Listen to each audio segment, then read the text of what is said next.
عليكم السلام أحبتي، أهلا وسهلا بكم في برنامجكم العظات القرآنية، وهذه الحلقة رقم 790، وهي عن دعوة الصوفية لإهمال فريضة الحج. احنا مر بنا أنهم كانوا يحقدون على الكعبة، وكانوا يعتبرون الكعبة تطوف بأوليائهم، بالتالي بقى عندهم الولي أهم من الكعبة وأعظم شأنا، وبالتالي ده كله يعتبر دعوة إلى إهمال فريضة الحج اكتفاء بالحج إلى الولي بتاعه. و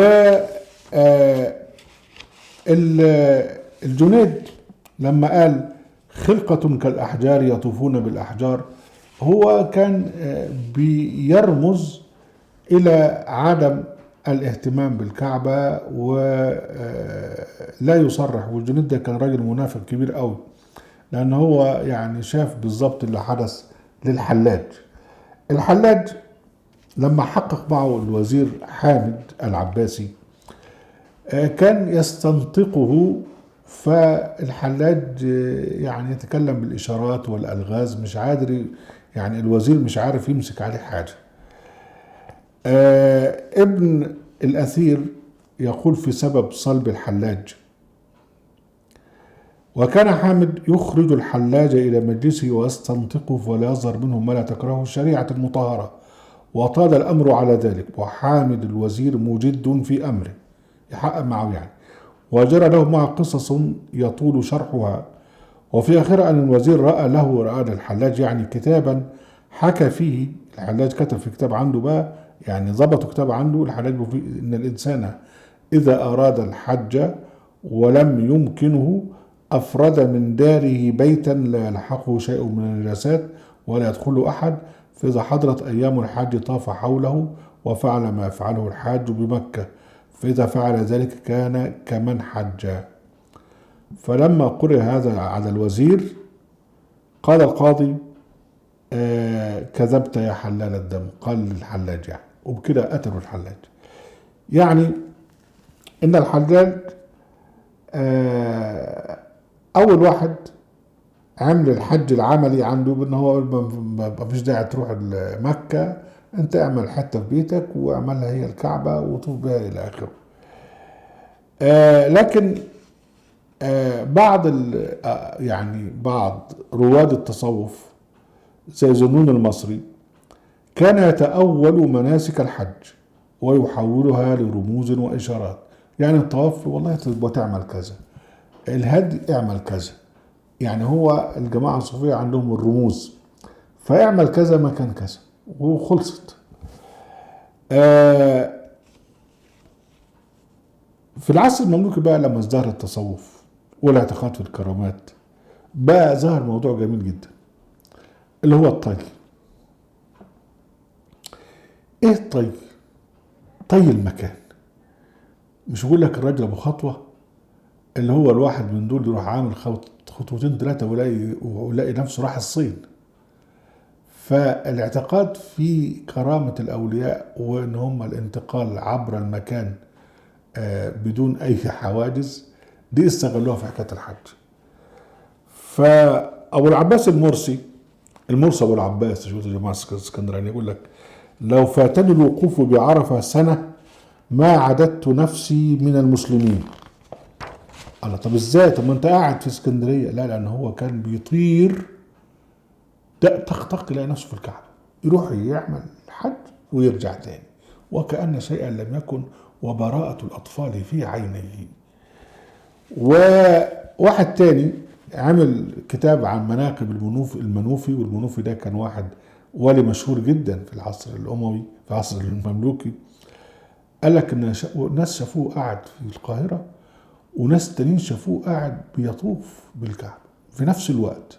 يعني ايه اللي حصل؟ اللي حصل ان هو يعني من اهل الخطوة. فحكاية طي المكان دي كان من ضمن الكرامات اللي هم عملوها علشان خاطر التهاون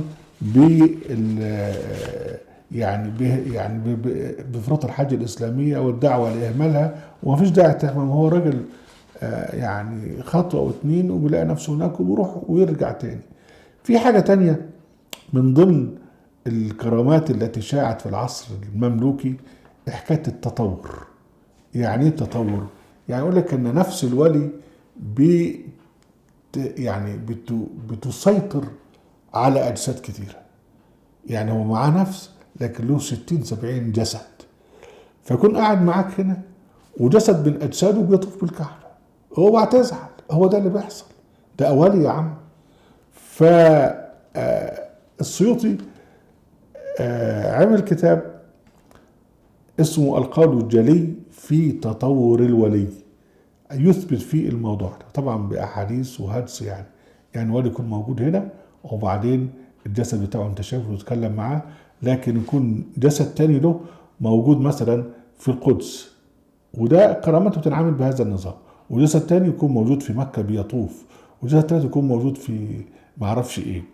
ده من ضمن الخرافات والتي كانت تحظى بالتصديق. لكن اللي يهمنا هنا أنها كانت من ضمن المظاهر التي يستخف بها بفريضة الحج. قيل في ترجمة أبي الحسن الفران وكان من أرباب الطي، يعني طي المكان الذي تطوى لهم الأرض فينتقلون حيث شاءوا. وكان إذا بقي للوقوف بعرفة يوم، يعني خلاص الوقوف بقى على يوم، يمضي ويحج ويأتي، يروح يحج ويجي. يبقى بقى يعني لا إذن ولا ركوب ناقة ولا ركوب معرفش إيه، لا ده هو يروح 5 دقايق يخطف رجله 5 دقايق طق طق ويقف بالعرفة ويرجع ويحج يعني. وبعدين شاع، عمل له كرامة وشاعت أنه أوصل رغيفين من امرأة عجوز إلى ولدها، والولد ده كان بيقف ويحج بعرفات، ووصل الرغيفين ساخنين، خد من الخباز الرغيفين وطخ طخ راح مديهم للجدع اللي هناك. يعني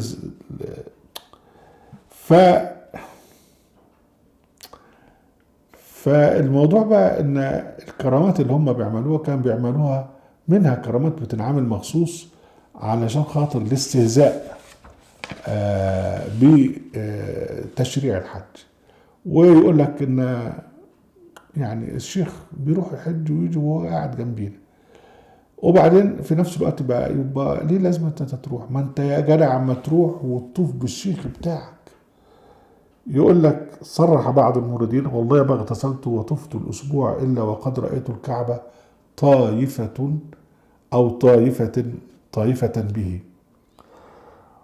والشيخ علي وفا الشاذلي سئل رضي الله عنه عن ولد ادعى انها شهد كمال استاذه، يعني شهد كمال استاذه يعني شهد الوهيه استاذه، يعني بلغ مرتبه الكمال، اتحد رب استغفر الله العظيم.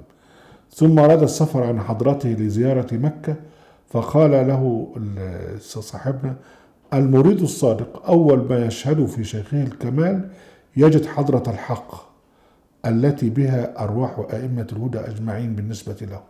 يعني لما يشهد في شيخه الألوهية، طب أنت هتروح فين؟ ما أنت كفاية شيخ. يقول لك فكيف مع هذا يفارق تلك الحضرة؟ إزاي إذا كانت الشيخ بتاعه هو فيه الحضرة الإلهية، فكيف مع هذا يفارق تلك الحضرة لمواضع آثار الأنبياء؟ يعني هتروح فين؟ طب ما هو الإله ذاته موجود معاك هنا. يقول لك وكيف يشتغل عن بيت وضعه الحق لنفسه ببيت وضعه للناس؟ يعني الولي الصوفي ده بيت ربنا وضعه لنفسه، أما الكعبة ربنا وضعه للناس، فأنت نقول أحسن الولي الصوفي اللي هو فيه الإله والله تروح إلى بيت ربنا وضعه للناس.